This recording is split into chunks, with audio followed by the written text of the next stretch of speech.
بسم الله الرحمن الرحيم. الحمد لله رب العالمين، والصلاة والسلام على خير خلق الله محمد وعلى آله وصحبه أجمعين.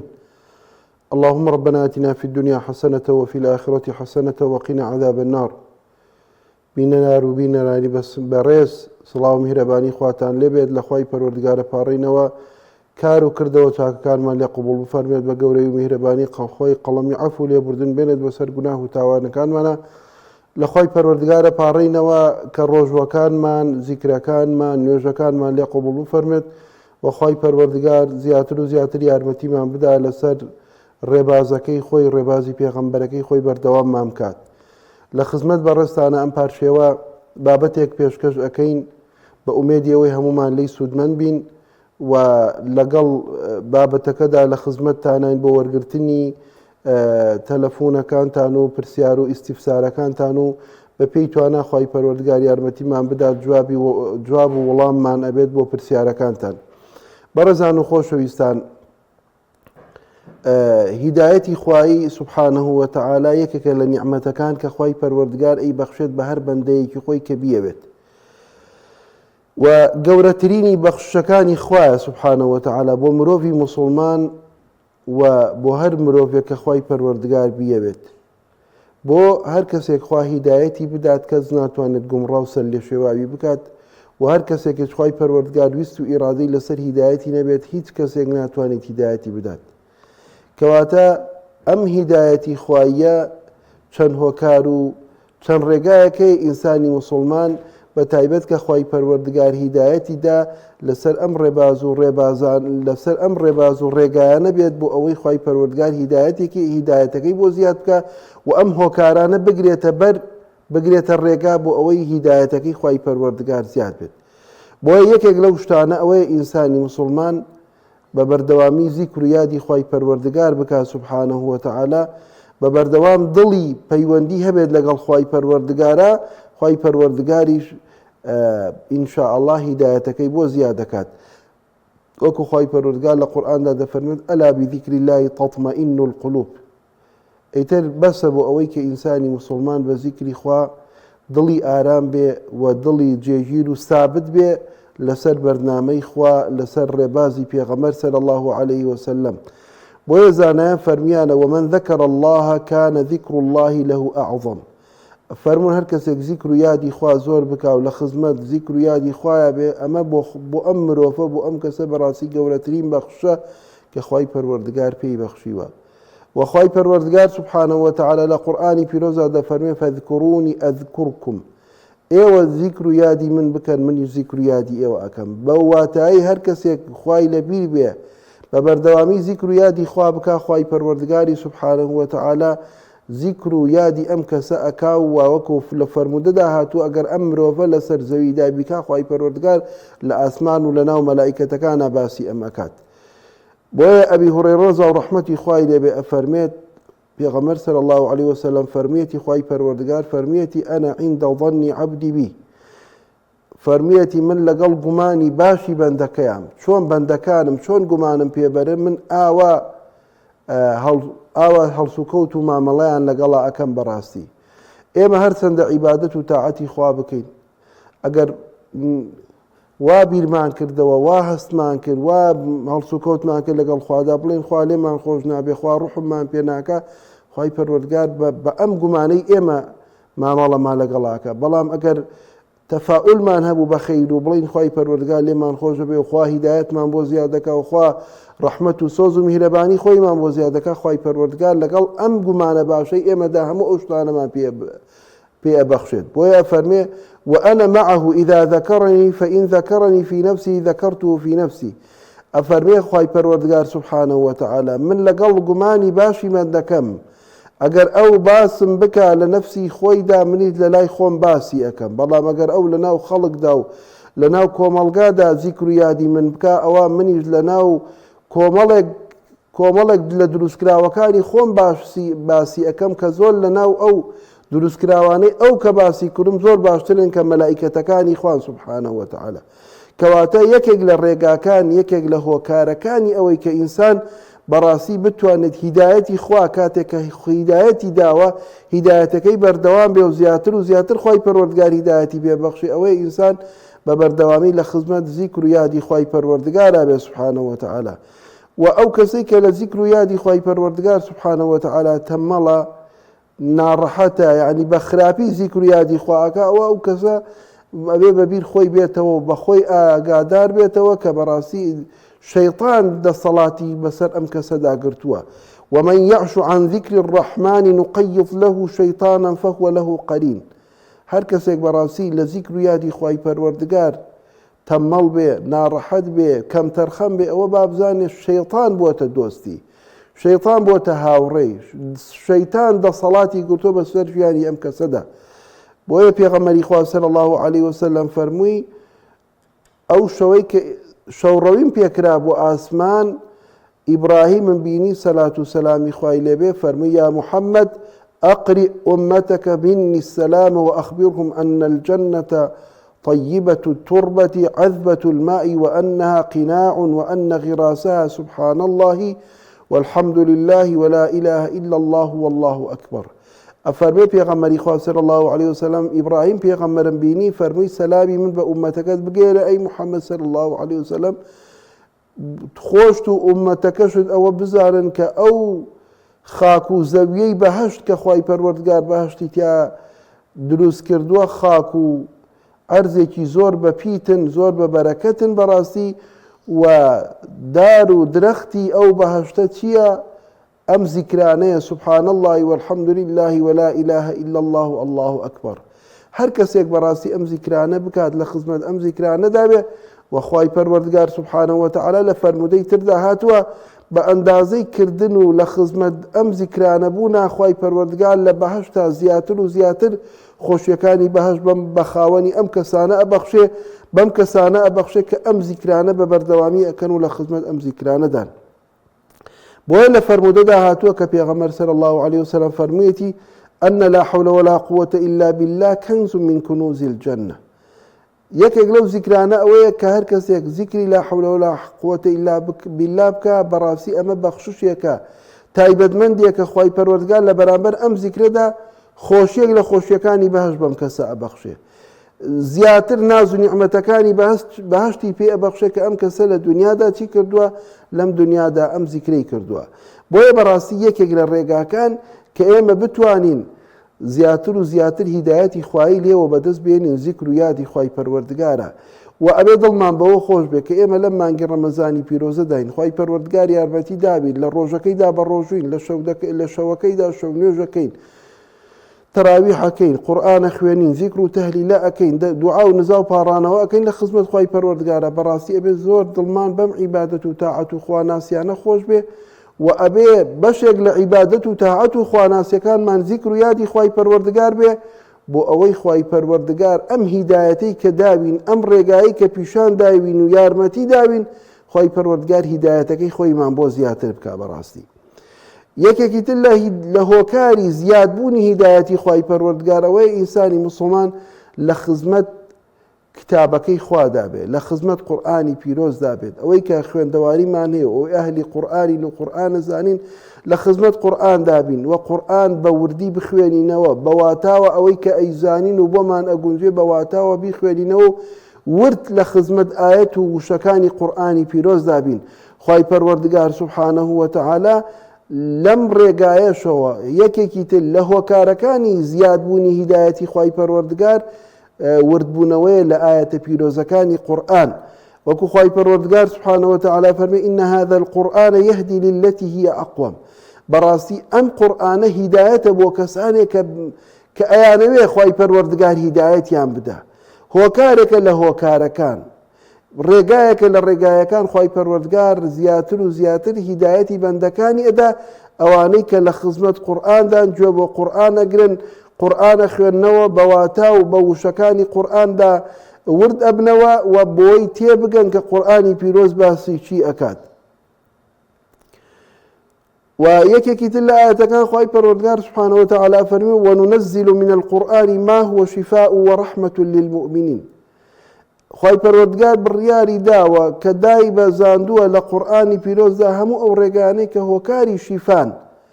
بۆ نەخۆشی دڵ و دەرونی مرۆڤەکان و هیدایەت و هۆکارن بۆ ئەوەی خوای پەروەردگار ڕەحمەت و سۆز و میهرەبانی خۆی بەسەر ئەم کەسەدا ئەڕێژێت کە لە خزمەت قورئاندایە بەڕاستی. بۆیە قورئان هۆکارێکی ترە لە هۆکارەکان کە ئینسانی موسڵمان خوای پەروەردگار هیدایەتی داوە بۆ ئەوەی هیدایەتەکەی زیاد بێ، بۆ ئەوەی خوای پەروەردگار زیاتر و زیاتر بەرەکەت بخاتە ژیانی ئەم کەسەوە بەڕاستی لە خزمەت قورئاندا بێ، لە خزمەت دواتاکانی قورئاندا بێ، بەشێک و ساتێک لە ساتەکانی لە ڕۆژ و لە شەودا تەرخان بکات بۆ ئەوەی لە خزمەت قورئان و کەلامی خوادا بێ، بە ئومێدی ئەوەی خوای پەروەردگار هیدایەتی هەموو لایەکمان زیاتر و زیاتر بکە و بە ئومێدی ئەوەی خوای پەروەردگار ڕەحمەت و سۆز و میهرەبانی خۆیمان زیاتر بەسەرا بڕێژێ بەڕاستی. ڕێگایەکی تر لە ڕێگاکان یاخود بڵێن سێهەمین ڕێگا، سێهەمین خاڵ ئەوەی ئینسان بیر بکاتەوە لە دروستکراوەکانی خوا. ئینسان لەم دنیاەدا لەم کەونەدا ئەگەر تەماشا بکە خوای پەروەردگار بوونەوەر و دروستکراوی زۆری هەیە. یەکێک لەو شتانەی کە خوای پەروەردگار لە قورئانی پیرۆزدا باسی فەرمووە، خوای پەروەردگار باسی ئەوە ئەفەرمێ ئێوە لە دروستکراوەکانی من لەم بوونەوەر و لەم کەونەدا بەڕاستی ورببنەوە بۆ ئەوەی ئیمانتان زیاد بکات. إن في خلق السماوات والأرض واختلاف الليل والنهار لآيات لأولي الألباب. بتأكيد لا جیاوازی یاخود لە دروستکردنی ئاسمانەکان و زەوی و جیاوازی شەو و ڕۆژ ئەمە چییە؟ ئەمە هەمووی بەڵگە و نیشانەن بۆ کەسانێک کە خاوەنی بیر و عەقڵ و هۆشن، زیرەکن، هۆشمەندن بۆ ئەوەی کە ڕێگای هیدایەتی خوای پەروەردگار زیاتر ئەکەن. هەر دروستکراوێکە بینن لەم کەونەدا، لە ئاسمانەکاندا، لە زەویدا، لە ژیانی حەیواناتە، لە ژیانی نەباتاتە، لە ژیانی مرۆڤەکاندا، لە هەموو ئەو شتانەدا ئەمان چیەکەن؟ ئەمان ئیمانیان زیادەکە بۆ دەسەڵاتی خوای پەروەردگار زیاتر و زیاتر ئەبینن، زیاتر خۆیان تەسلیمی بەرنامەی خوا و دەسەڵاتی خوا ئەکەن سبحانه وتعالى. الذين يذكرون الله قياما وقعودا وعلى جنوبهم. خاوەن عەقڵ و بیر و هۆشەکان کامانن ئەوانن کە زیکر و یادی خوای پەروەردگارەکەن قیامەن بە پێوە و قوعودەن بە دانیشتنانەوە وعلى جنوبهم لەسەر تەنیشت ويتفكرون في خلق السماوات والأرض. بیر ئەکەنەوە لە دروستکراوەکان لەو شتانەی کە لە ئاسمانەکان و لە زەویدا دروست کراون، دوای ئەڵێن چی؟ ئەڵێن خوای پەروەردگار ربنا ما خلقت هذا باطلا سبحانك فقنا عذاب النار. ئەی ذاتی ئەڵڵا، ئەی ذاتی خوای پەروەردگار، پاک و بێگەردی بۆ تۆیە، بەڕاستی تۆ هیچ شتێکت لەم کەونەدا لەم بوونەوەرەدا دروست نەکردۆ بە هەوانتە بەبێ. بەڵێ فەرموو کاکدارە لە عەربەت لە خزمەتتان پەیوەندی من. لە خزمەتی خوای تبارك وتعالى بن السلام عليكم ورحمة الله وبركاته. وعليكم السلام ورحمة الله وبركاته. کاکدارەی بەڕێز. ما مستاجان کلیلی ئەوەی کە تۆ نزیکی قورئان بی، کلیلی ئەوەی کە تۆ نزیکی خوای گەورە بی، کلیلی ئەوەی کە تۆ نزیکی بەهەشت بی، کلیلی ئەوەی کە تۆ لە دنیا بەختەوەر بی ڕەوشتە. نان چۆن پەیا ئەکەی، چۆن قسە ئەکەی، چۆن ئەخەوی، چۆن خۆ دەشوی، چۆن ئەڕۆی، چۆن پرسیار جوابیتۆ، چۆن پرسیار وەرەگری، ئەمانە هەمووی ڕەوشتە. تەقوا معاملەی ڕۆژانەیە. هەر کەس ڕەوشتی بەرز بێ خوای تبارك وتعالى بە زوانی هیدایەتی ئەو خوای گەورە زاڵم نییە بە هیچ کەسێکەوە، بەسەر هیچ کەسێکەوە. ئەوە پەیامی من بۆ حەزم کردڕوونی کەمەوە، بەڵام تێبینیەکم هەیە مامۆستایانی ئاینی کە خەڵکیان ئەڵێ مامۆستا حەزەرێک وەرگرن، ئەوە نەبێ ئەوان بەس بەتەنیا ئەوان زانابن، خەڵکیش زانیاری هەیە و معلوماتی هەیە، دەی سڵاو و ڕێزمەی خوا حافیزێ بێ. دەستت خۆش بێ کاکدارە گیان، دەستت خۆش دەی خاڵۆ گیان، خاڵۆ گیان، دەستت خۆش بێ، خوا خێرت بنووسێ. کەواتە ئێمە لە دروستکراوەکانی خوادا بەڵە باوکی ئیسماعیلمان لەگەڵ لە هەولەر فەرموو. السلام عليكم. وعليكم السلام ورحمة الله وبركاته. مامۆستا خۆشی و بەرنامەی دەکەم، خوای گەورە موفقتکە ئینشاءالله. دەستی جەنابیش خۆش بێ برای بەڕێز و فەرموو. مامۆستا وەڵڵاهی داواکاریتمان هەیە لەو کەناڵە بارزە، لەو کەناڵە جوانە. بەڵێ وەڵڵاهی مامۆستا ئەوەی ڕاستی بی ئەمەیان کرێکارن. بەڵێ داشم نەگای لەماری نەخۆشە بەڵێ وەزعی مادیشمان زۆر خراپە هەموو فەحساتی دکتۆرشم هەموو لە توانای ئەوە نییە عیلادێکی بکەم بەڵێ وەزعی مادیشم زۆر خراپە مامۆستا خی پەروەردگار بە گەورەی خۆی یارمەتی تۆش و هەموو لایەک بدا ئینشاءڵڵا خوا بەرەکەت بخاتە ژیان و دارایی هەموو لایەکەوە خی پەروەردگار دڵی مسلمانانت بۆ نەرم کە یارمەتی تۆش و هەموو ئەو کەسانی وەکو تۆش محتاج و فەقیرن خی پەروەردگار یارمەتیان بدا کە ئەوانی یارمەتی تۆ بدەن و دڵیان نەرم کە ئینشاءڵڵا و بەڕاستی پێویستە ئەو مسلمانانەی کە لەو منتیقانەی خۆیانە ئەژێن بەڕاستی وەکو پێغەمبەر صلی الله عليه وسلم فەرمیێتی ئەو مسلمانە ئیمانی تەواو نییە کە بۆ خۆی شەو ئەکاتەوە بە تێری و بەڵام دراوسەکەی و چواردەورەکەی بە برسێتی بەڕاستی شەو ئەکەنەوە بۆیە یعنی وەکو تێبینیەک و وەکو داواکاریەک لە هەموو مسلمانان بەتایبەت لە کوردستان بەڕاستی هەر کەسە و لە چواردەوری خۆی و لە منتیقەکەی خۆیدا پرسیار بکە ئەوەی کە خوا پێداوە خی پەروەردگار بە جۆرێک لە جۆرەکان دەرگای لێ کردوتەوە پرسیار بکە باشکە ئەگەر کەسێک فەقیر بێ لە منتیقەکە ئەم کەسە بتوانێت هاریکاری بکە بۆ ئەوەی بەر ئەو فەرمودەیە نەکەوین کە پێغەمبەر فەرمێ ئەو کەسانە ئیمانیان تەواو نییە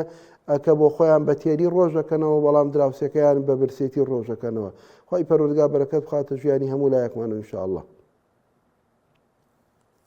باڵە پەیوەندی کەمان هەیە السلام عليكم. وعليكم السلام ورحمة الله جۆم لێ نەبوو بەڵێ کوێ بەڕێزت دايك أحمد. دایکی ئەحمەد فەرموو والله ما مستعي ما الأخوة شكرا بن فايدة ليلة القدر مع الجردية. حتى في دانش وقايم يجدان قوي. دانیشتن لە لەیلة القەدرە بله. باش جوڵامە دەیەمەوە ئینشاءڵڵا بس قول ذو قادر بالخير. خوا جزای تۆش باتەوە طبعا ئاەتەکە ئەفەرمێ حتى مطلع الفجر حتاکو فەجری بەیانی واتە حتاکو نوێژی بەیانی ئەم ئینسانە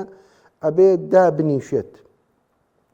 و تۆ لە مزگەوتە هەتا بۆ ئێستا خەڵک مسلمانە هەتاکو سەعات سێ بە دواوە سێ و نیودا ئەنیشتن و دوایی هەر کەسە ئەچێتەوە بۆ ماڵەوە بۆەوەی کە پارشێ و بکە خۆی ئامادە بکە بۆ نوێژی بەیانی بە جۆرێک لە جۆرەکان بەڕاستی ئەمە هەروەکو دانیشتن وایە ئەم کەسەوە بۆ لەبەرەوە یەکێک لە سونەتەکانی پێغەمبەر صلی الله عليه وسلم پارشێوە و ئەو مسلمانەی کە ئەچێتەوە لە ماڵی خۆشی سەرقاڵە بێ بە پارشێوکردنەوە ئەمە هەروەکو وەکو ئەو وایە کە دانیشتی بێ و عیبادەتی کردبێ ئەتوانی لەو کاتەدا کە تۆ دانیشتووی یعنی سەرخۆ سەرقاڵ نەکەی بەشتی ترەوە ئەگەر پارشێوت کرد خواردنەکەت خواردنەوەکەت خوارد بەڕاستی هەوڵ بدە لەو کاتانەی تردا ذیکر بکە ئەگەر ئەتوانی نوێژ بکە کە لە خواردن و خواردنەوەکەوتەوەی بۆی هەر لە عیبادەتا بی و ئینشاءڵڵا لەو خێر و پاداشتی شەوی لەیلەة القەدرە بێبەش نەبی و ئینشاءڵڵا خوای پەروەردگار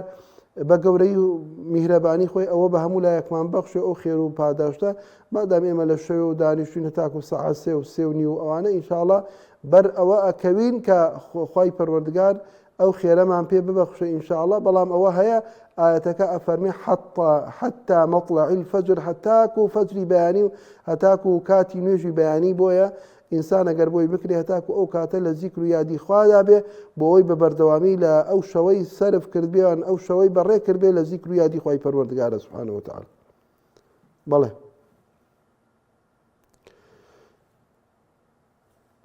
کاک سەید تۆفیقمان لەگەڵە لە ژاڵەوە فەرموو کاک سەید السلام عليكم ورحمة الله. وعليكم السلام ورحمة الله وبركاته. جماعة والله أجازيك ما من لما مزقتي أجازة كم إمامي هم أنا تعرف جماعة تقريبا خالكم معي كصاحب تنكر بان موازن بوك يعني بس كما غير جناب تانوا على درجة بيت ودي بيت وبنام الشر. دەیخوای گەورە جزای تۆش باتەوە مامۆستا سەید تۆفیق خوا جزای ئێوەش باتەوە ئینشاڵڵا بەڕاستی ئەوژێکە کردەوە چاکەکان هەر بینێکیشم هەیە گەر لێم قبول بفەرمون ئینشاءڵڵا بەڵێ ئەڵێم بینیەکم هەیە دەربارەی ئەوانە کە دایما کە تەلەفۆنەکانیان وەرەگرن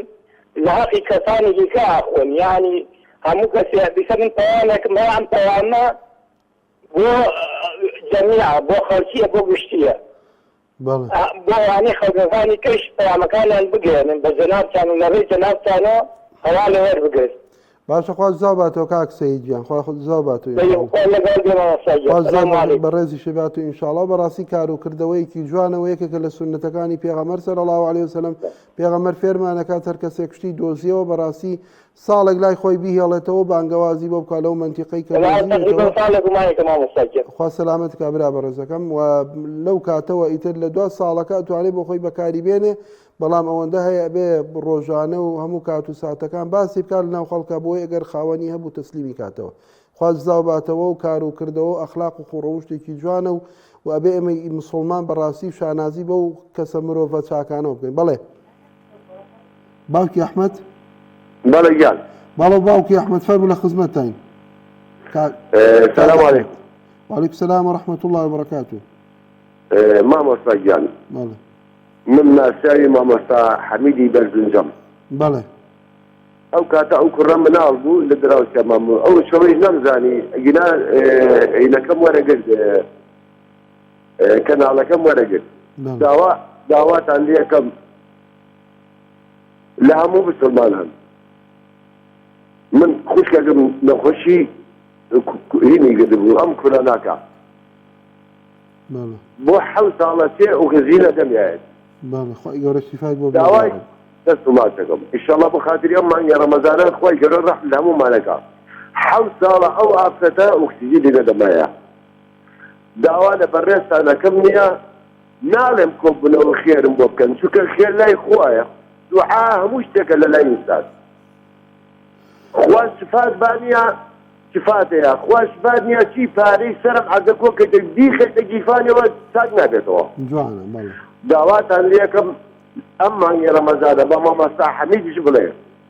بڵێ وەستا ئەحمەدی کەرکووکی دراوسێتان بوو لە جەماعەتەکانە و لە نوێژەکانە دوعای خێری بۆ بکە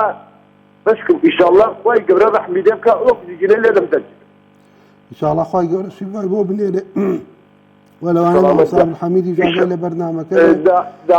داوای برانەت یەکەم بڵێ دراوسێتان بوو خزمی کە ناسیاوی کاکسەلامیشە دراوسێی ئەوانە ئێستا مامۆستا محەممەد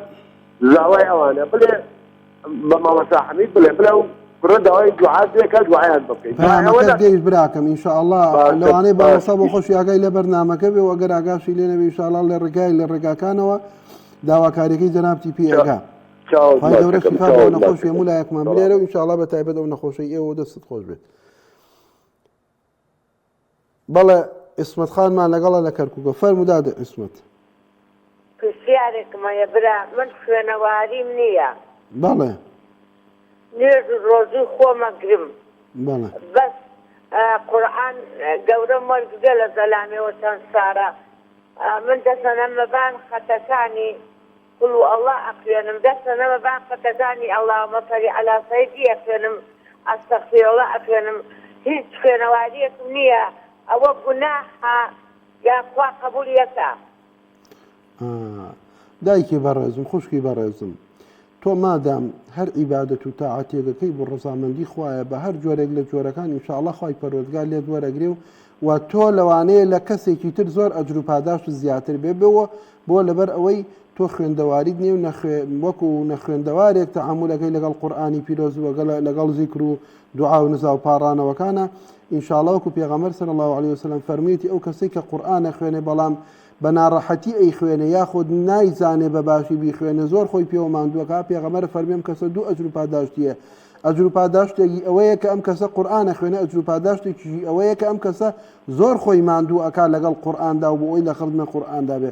ئینشاءڵڵا تۆ زۆر دوو ئەجر و پاداشت هەیە دڵت بە عیبادەتەکانت خۆش بێ بە نوێژەکانت خۆش بێ بە ڕۆژوەکانت خۆش بێ بە زیکرەکانت خۆش بێ بە سڵاوەتدانەکانت لەسەر پێغەمبەر صلی الله علیه وسلم خۆش بێت و یەکێک لەو شتانەی کە ئینسانی مسلمان بە عیبادەت و تاعەت و خواناسی بۆ نووسێ هەر تەماشای قورئان بکە خوای پەروەردگار بە عیبادەت و تاعەت و خواناسی بۆ نووسێ بۆ ئەگەر قورئانەکە هەر لە خزمەت یابی هەر قورئانەکە بکەیتەوە لە خزمەت یابی و تەماشای وشەکانی بکەی ئینشاءڵڵا خوای پەروەردگار بە عیبادەت و تاعەت و خواناسی بۆ دەنووسێ خوای پەروەردگار یارمەتی تۆش و ئێمەش بدا کە زیاتر و زیاتر لە خزمەت خوای پەروەردگار و لە خزمەت کار و کردەوە چاکەکان نابین ئینشاءڵڵا دایکی بەڕێزم.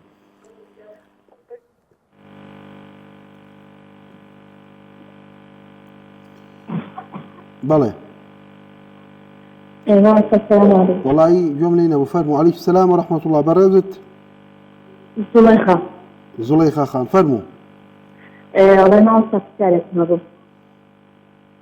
بەڵێ فەرموو. من پێش ڕەمەزان لە کاتی ڕۆشتنم بۆ خەیاتە پێم کرد بە خێر. ئەوەی ڕاستی پێ مناڵی کاتە بەردەمان زۆر ئەگریا پێم کرد بە خێر.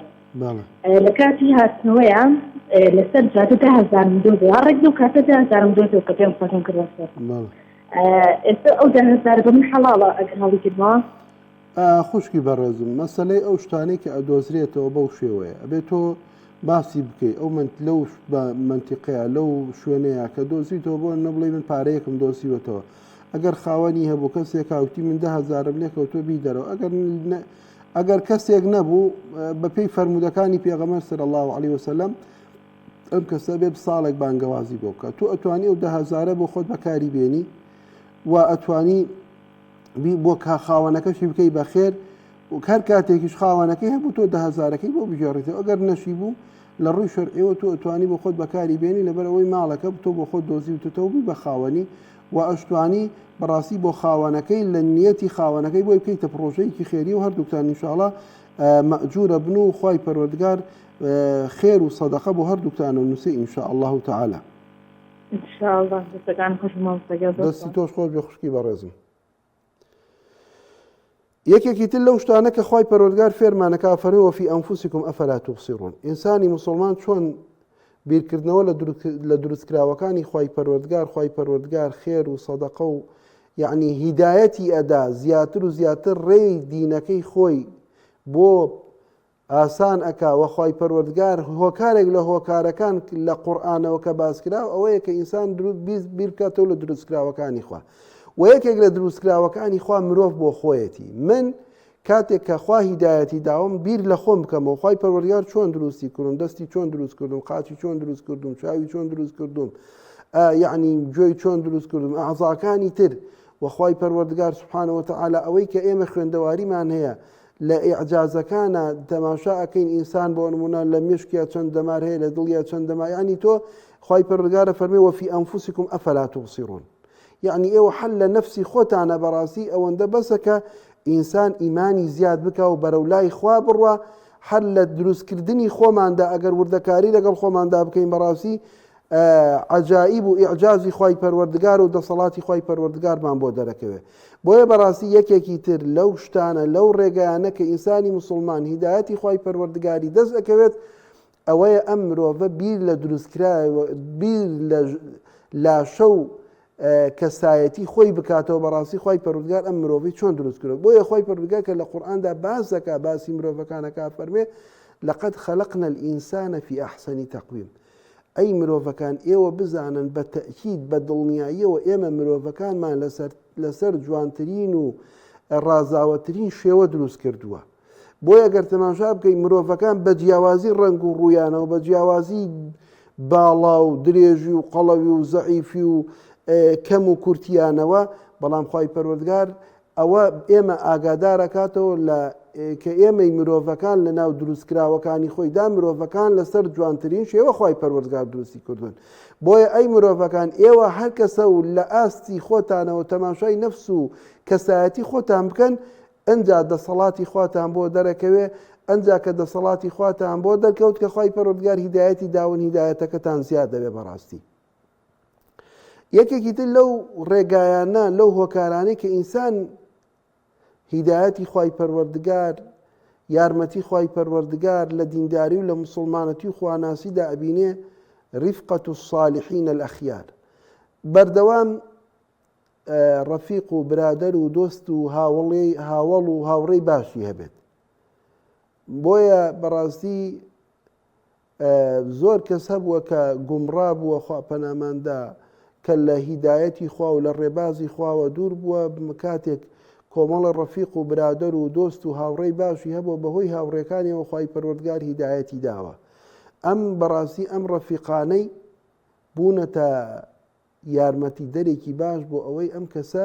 هیدایەتی خوا وەربگرێ وەربێتە سەر ڕاستە شەقامی دینداری و مسلمانەتی و خواناسی. بويا بيغمر صلى الله عليه وسلم فرميتي المرء على دين خليله فلينظر من يخالله. بيغمر صلى الله عليه وسلم فرميتي هاوري لسر ديني هاوريكيتي، لسر ديني برادركيتي، لسر ديني رفيقكيتي. ايوه تماشا بكم بزاني شيء كان بهاول وهاوري خوتان براستي. بويا كواتا ايما اوفير ابين كهاولي وهاوري وهاوري باش بقرين، هاولي باش مان هبه، برادر ودوستي باش مان هبه، كساني بكين بهاوري خومان ك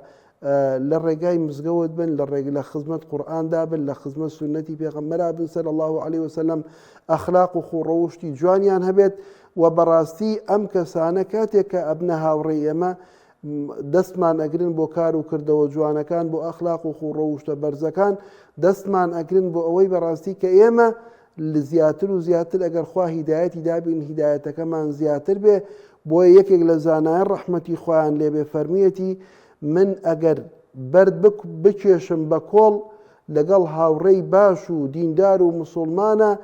پێم باشتر و چاترە لەگەڵ ئەوەی کە هاوڕێی خراپم هەبێ و باشترین و چاترین خواردنیان لەگەڵا بخۆم. هەتا ئەفەرمێ ئەو کاتە دیارە ئەو سەردەمە حەڵوا خۆشترین و باشترین خواردن بووە. ئەفەرمێ حەڵوایان لەگەڵا بخۆم کە حەڵوا خواردنێکی نەرمونیانە ئینسان هەر بە خواردنەکەشی بێزار و بێتاقەت نابێ ئەگەر تامەکەشی خۆش نەبێ بۆ لەبەرەوەی خواردنێکی نەرمونیانە. ئەفەرمێ یعنی بەرکێشان بە کۆڵم پێ باشترە لەگەڵ هاوڕێی دیندار و مسڵمان و بە ئەخلاق و خوڕەوشتی جوان لە کەسێک کە بەڕاستی دوور بێ لە دینی خواوە ئەگەر لەگەڵیان دانیشتن و حەڵوا بخۆم بەڕاستی. بۆیە برادەری باش، بۆیە دۆستی باش، بۆیە هاوڕێی باش، بۆیە ڕەفیقی باش، بۆیە بەڕاستی کەسانێک کە ڕۆژانە لەگەڵ تا تێکەڵن ئەگەر ئەهلی مزگەوت بن، ئەگەر ئەهلی قورئان بن، ئەگەر ئەهلی ئەخلاق و خوڕەوشتی جوان بن، بەڕاستی تۆ ئەم شتانیان لێوە بەهرەمەند ئەەکەی لیانەوە سوودمەند ئەبی ئەگەر کەمێکیش بێ. پێغەمبەری خوا صلی الله عليه وسلم کاتێک کە باسی ڕەفیقی باش دەکا ئەفەرمێ ڕەفیقی باش وەکو کابرایەک وایە کە دوکانێکی عەترفرۆشی هەیە، کاتێکە چیتە لای تۆ ئەگەر عەترەکەش نەکڕی بۆنێکی خۆشت بۆ ئەدێ. بەڵام ئەو کەسەی کە ڕەفیق و برادەری خراپە، برادەری خراپیش وەکو کەسێکی ئاسنکار وایە، وەستای ئاسن کاتێک کە ئەچیتە لای ئەگەر ئیشەکەشی بێ نەکەی یان ئیشەکەشی بۆ نەکا، کاتێک کە بەکار و ئیشەکەی خۆی و سەرقاڵە تۆ ئەگەر هەر هیچ نەبێ بۆنی ناخۆشت بۆ دێ. ئەمە وەکو ئەو وایە پێغەمبەر لەم نمونەیە ئێمە فێر بکە کە ڕەفیق و هاوڵی باش ئەوەیە، نەوەک ئەوەی کە پێغەمبەری خوا صلی الله عليه وسلم وەسف و سەنای عەترفرۆش و بۆنفرۆش بکە بەڵام زەمی وەستای ئاسن و ئاسنکار بکە، نەخێر. وەکو ئەو وایە پێغەمبەری خوا صلی الله عليه وسلم بەم دوو نمونەیە تێمانەگەیەنێ. ئێمە ئەگەر ڕەفیق و هاوڵەکانمان باش بێ بەڕاستی هەر هیچ نەبێ، یعنی لە هاوڵێتیان و لە ڕەفیقایەتیان و لە تێکەڵبوونیان بەڕاستی ئیستیفادە ئەەکەین و خەڵک لەوانەیە دەستمان بۆ ڕاکێشە ئەڵێ فڵانکەس برادەری فڵانکەس و دۆستی فڵانکەسە. بەڵام ئەگەر ڕەفیق و برادەرەکانمان خراپ بوون، ئەهلی مزگەوت نەبوون،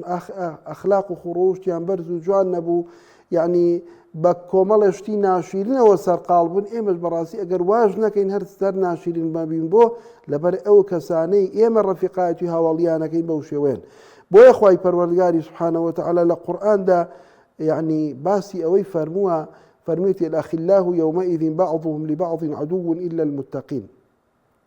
لە قیامەتە هەموو کۆمەڵ و تاقمەکان بەڕاستی ئەوەی کە لە دنیادا ڕەفیقی یەک بوون، برادەری یەک بوون، خۆشەویستی یەک بوون، هاوڵی یەک بوون، لەگەڵ یەکا تێکەڵ بوون، ئەفەرمێ خوای پەروەردگارە فەرمێ لە قیامەتە ئەمانە هەمووی دژی یەکەوەستنەوە، هەمووی ڕقیان لە یەکە، بۆ لەبەرەوەی هەر کەسە و برادەرەکەی خۆی بردووە و گوناه و تاوانێکی پێکردووە، سەرپێچێکی خوای پێکردووە، بە ئەخلاق و خوڕەوشتێکی ناشیرنی پێکردووە، کابراش لە قیامەتە کە خوا لێپرسینەوەی لەگەڵ ئاکا و ئەو کارە ناشیرنەوە بۆ کردووە، ئەو کارە خراپە بۆ کردووە، ئەڵێ خوای پەروەردگار ئەمە لە دنیادا ئەمە هاوڵ و برادەرم و ئەمە پێی کردم، لە قیامەتە هەمووی ئەبن بە دوژمنی یەک.